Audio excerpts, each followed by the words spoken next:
Hello everyone, and welcome to the Italik webinar, and thanks for taking the time to watch.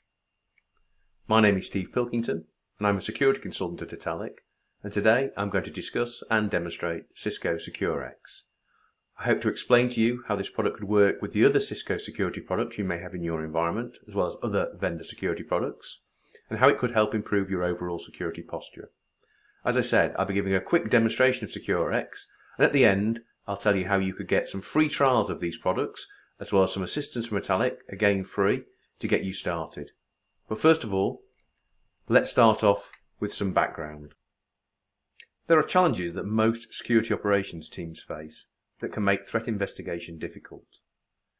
Cybersecurity organisations as a whole have been facing a massive skills gap that is only widening, as probably 2 million cybersecurity positions will remain unfilled by the end of 2020. So we know how hard it is for you to find skilled resources to staff your team.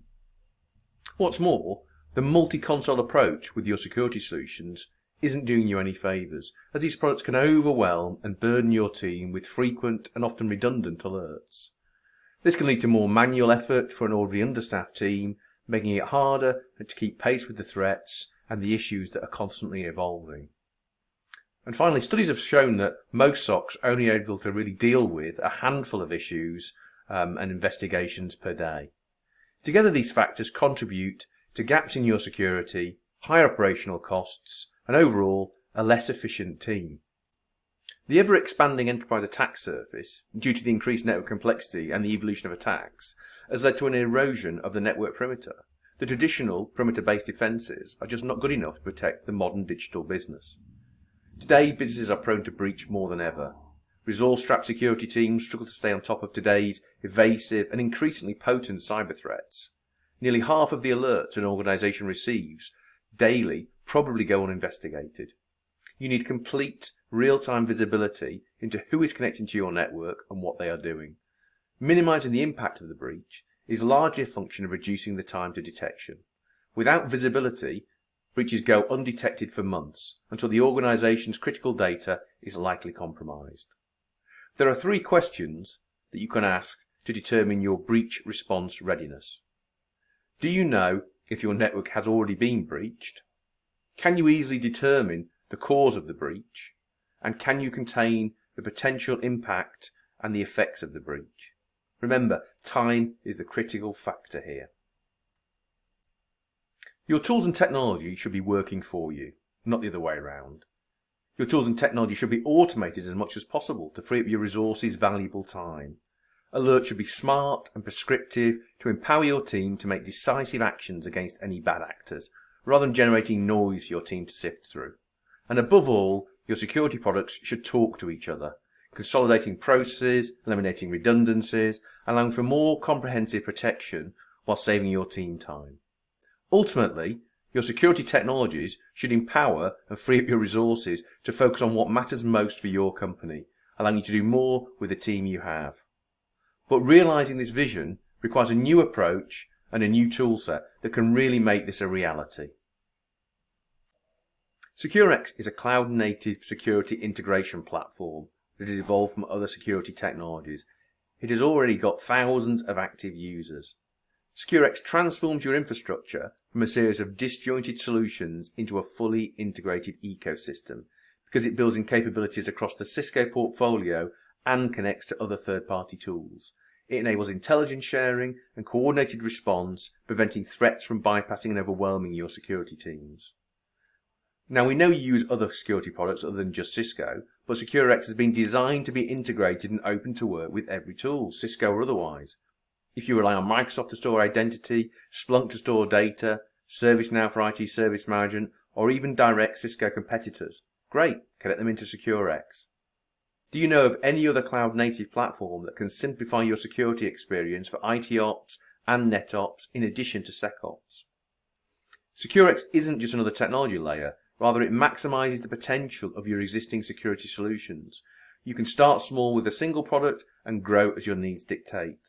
Simplicity, visibility, and efficiency translate into value, amounting to potentially hundreds of hours of tangible time savings, responsiveness when every second counts. Oh, and did I mention, best of all, SecureX comes free with all of the Cisco security products. So that's enough discussion. What we really want to see is a demonstration of the product, and I can show you what you can do with it and how you can use it to integrate your products together and improve your security posture. So here we have the SecureX console. But first, a little bit of background. I'm also going to be linking to AMP, which is Advanced Malware Prevention, antivirus on steroids really for endpoints. We've got ThreatGrid, which is a cloud-based file and behavior analysis tool where you can submit a malware for analysis. We'll be looking at Cisco Umbrella, which is a cloud-based firewall, DNS and web security tool.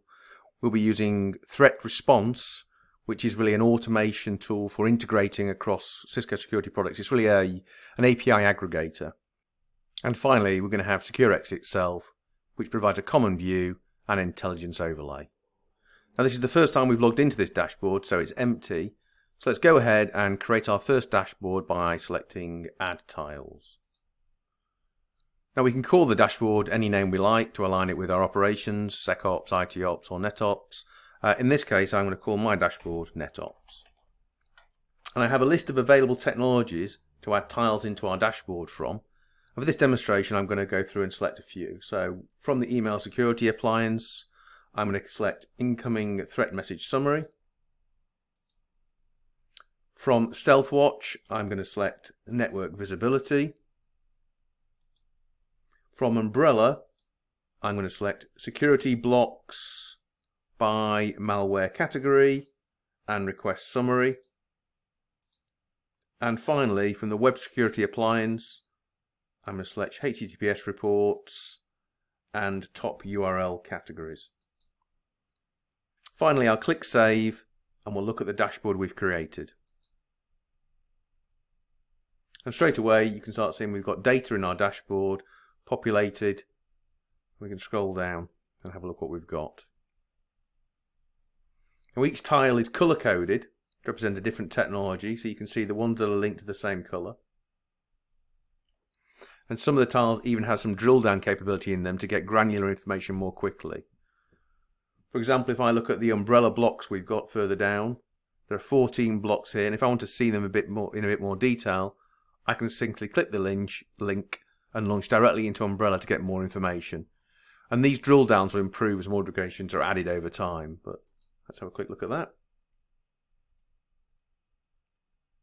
And there we are, straight into Umbrella and looking at those blocked categories. Let's just go back to our dashboard. Now, along with visibility, the dashboard is entirely customizable, and each user can have up to 5 separate dashboards to suit their individual needs. All the tiles can be resized and moved to any location on the dashboard. For example, we could move the malware category block up here to the top, and we could even make it slightly bigger if we wanted to as well.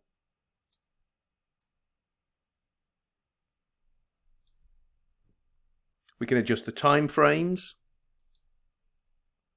for individual tiles. I'll adjust that back again. Or we can adjust time frames as a whole across all the tiles.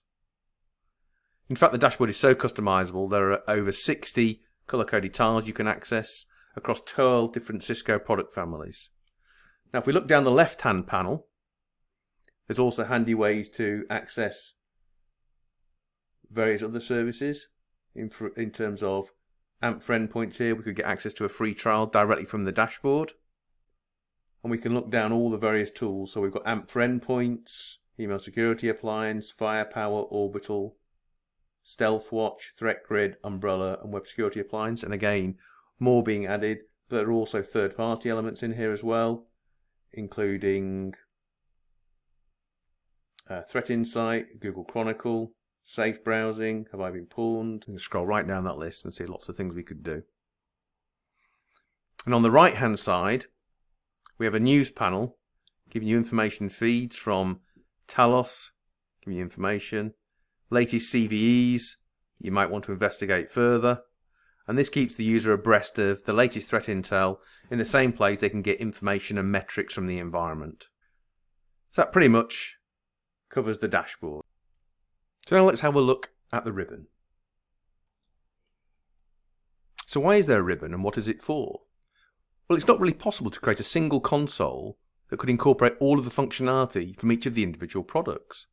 When you're hopping from one console to the other, you have to remember different usernames and passwords for each of the consoles. And of course, each console looks different, the UI is different, and it's focused on different tasks. AMP is different to Umbrella, Umbrella is different to ThreatGrid is different to AMP. You get the idea. And each console has nitty-gritty functionality that would be impossible to build into a single pane of glass without some major compromises. And this is where the ribbon comes in. It offers simplicity and provides a unified user experience between each console. But what exactly is a unified user experience? Well, it means that by building the ribbon framework into each individual user interface, you can get the same core functionality and shared context across the portfolio of products. And we can see here that there are 3 ribbon applications: Casebook, Incidents, and Orbital. And since SecureX is a cloud-native platform, the Cisco engineers can rapidly add new functionality and already plan to add more applications to this ribbon framework in the future. Let's go ahead and look at the Incidents application. And in this list we've got a security intelligence event generated by a next-gen firewall with a bit of summary information at the front telling us what the device was, the reporting type, the category, in this case it's a URL category issue. We have some observables, which are individual elements of the event that can be extracted by the various products. In this case, we have a source address, a destination address, and a suspicious URL highlighted in orange. And the sightings give us indications of where we first saw this event and how it was detected. What I can do from here is I can change the status to open, and I can assign myself this incident as it's something we're going to be working on in this demonstration. Now, the same SecureX ribbon is available in other platforms as well. If we switch over to AMP, you can see the ribbon down here. If we switch over to Threat Response, we have the same ribbon at the bottom. If we switch to Umbrella, we have the same ribbon here with the same applications in it. And we switch to ThreatGrid, we have the same ribbon at the bottom again. Let's switch back to, in this case, AMP. And look at the instance we've got here. And here's the one that's been assigned to us to investigate. And what we'll use here is we'll pivot into Threat Response from AMP to investigate in more details.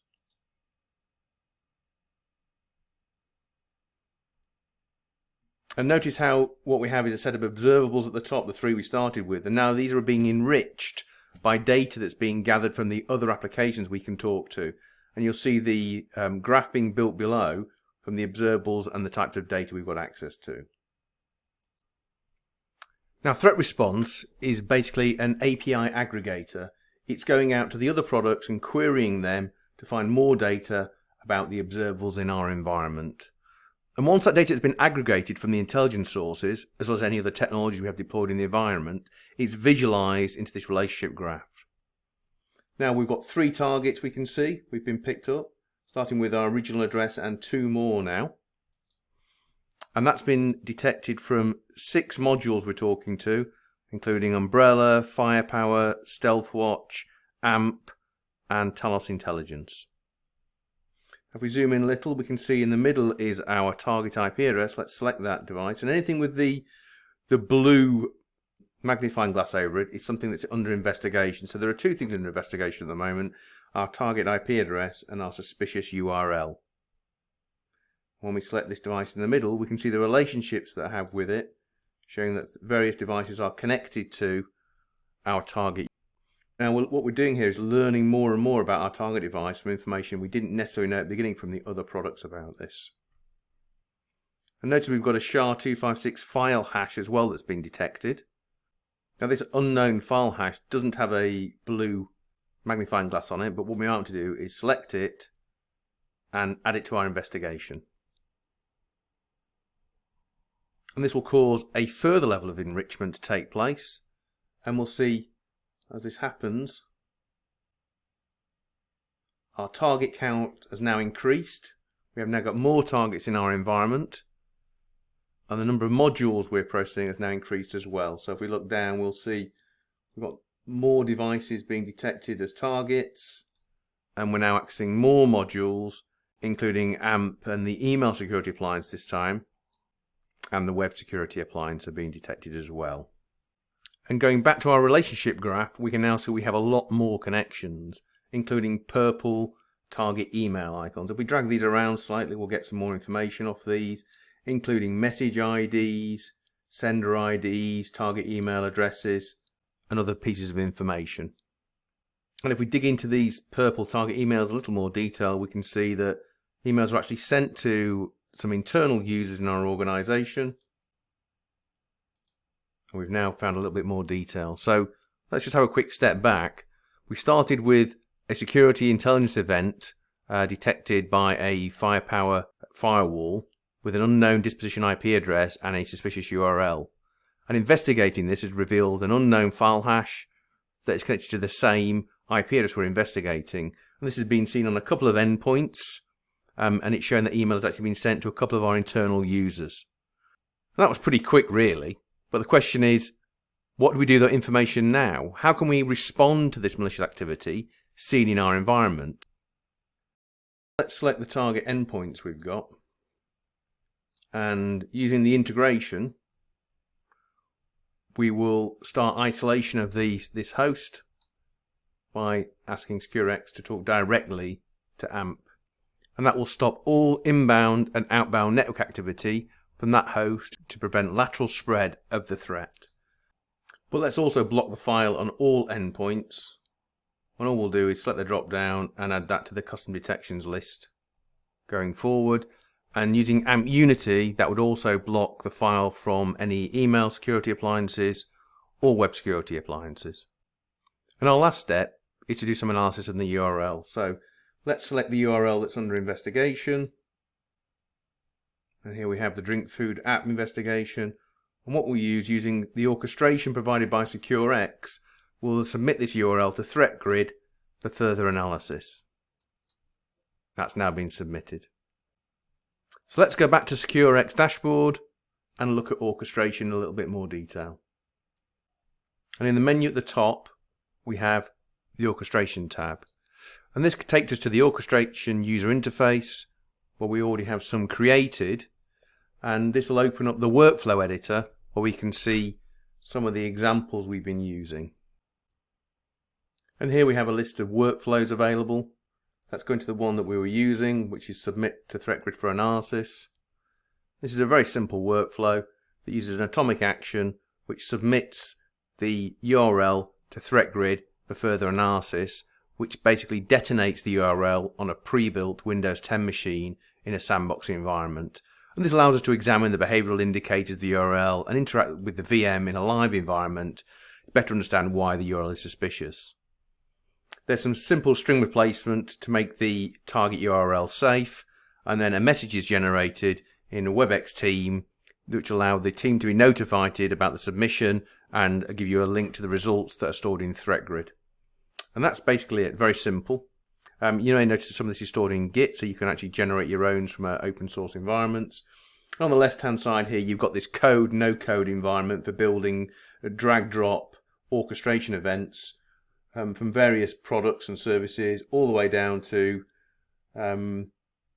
web services, where you can use a web service to HTTP request, which basically allows you to integrate with nearly any product that may be in your environment. And the HTTP request is fundamentally using a REST API to talk to a product. So regardless of vendor or what device you're using, the HTTP request block would allow level of automation with most of your existing infrastructure. So let's close that workflow, and that takes us back to the main workflow screen. So we could either now wait for our message to appear from WebEx Teams, or we can just jump over to ThreatGrid and we'll see our recent samples completed. And we've got a video of the URL being exploded in a virtual machine and the analysis that was taken place. So there we are, we see the thing happening in real time. And what I can do now is I can go actually into a detailed report in ThreatGrid, and it will now tell me all about what's happened, behavioral indicators telling me that it's from Umbrella, it's definitely a blocked environment. It's flagged as suspicious by various antivirus engines. We can see the HTTP traffic that was going out. We can see the DNS traffic, we can see all the TCP/IP streams from the hosts. And so this has done a full explosion to find out what would have happened and given us the full threat details. Here we are back at SecureX. So that's our very, very simple demonstration, and we'll switch back now to finish off our presentation. So I hope that demonstration was useful, and you can see that this is not just another dashboard your team needs to adopt. Let's think of it this way. When an incident happens, do your tools do most of the work? Probably not. Your team does, putting hours to build all the needed bridges to centralize data, then respond. SecureX removes those bottlenecks that slow down your team's access to answers and actions. Let's summarize what we just saw. You've got back-end and front-end integrations that are built in, so you don't have to develop your own. You can share and maintain context around incidents by navigating your consoles with a consistent ribbon. You have a fully customizable dashboard that empowers you with operational metrics, visibility into emerging threats, and access to new products in just one click. You can accelerate your investigations with threat response, which has matured over the last few years as a core platform application. And finally, you can automate routine tasks with orchestration. And these are pre-built workflows that are aligned to common use cases, or you can build your own with this no-low-code drag-drop canvas we saw. SecureX is designed to get you more from your Cisco security investments by automating integrations directly out of the box. It's also designed to dramatically cut the time and effort needed to detect, investigate, and remediate, making your security operations more efficient and more effective. And finally, it's included as part of the Cisco security product licenses you probably have, so there's nothing more to buy. How many vendors are you using for security? And just keep that number in your head, and now expand it to all of the infrastructure and systems that their security tools must work with to secure your business. And while Cisco's security portfolio is the broadest in the industry, it can't do everything, and you'll inevitably need other vendors to get the job done. In addition to solution-level integrations already made available via an ecosystem of 170 plus partners, Cisco are developing new platform-level integrations connect with third-party technologies. And these will not just be simple syslog data dump interfaces. Cisco is not just saving practitioners time spent integrating new technologies, but enabling you to build workflows spanning your infrastructure that advance your security maturity. So in summary, unlock the new value from your current investments, from partial awareness to complete and actionable insights, from inefficient workflows to the strength of automation, from siloed product usage to shared context, from complexity to simplicity. Now, I mentioned at the beginning there were some free trials available, or we can provide you with access to some of these Cisco security products on a free trial basis for you to have a look at and see what you think. We have Cisco AMP for endpoints for device protection, Cisco Umbrella for web and DNS protection, and of course Cisco SecureX itself. If you're already using these products and want some help to get started, again, please contact us. You should have my contact details in the email that was sent out during the invites. We have a landing page as well below if you'd like to use that instead. Alternatively, you can contact me via LinkedIn. So that just leaves me to say thank you for taking the time to watch the webinar, and I do hope you found it very useful. Thank you very much.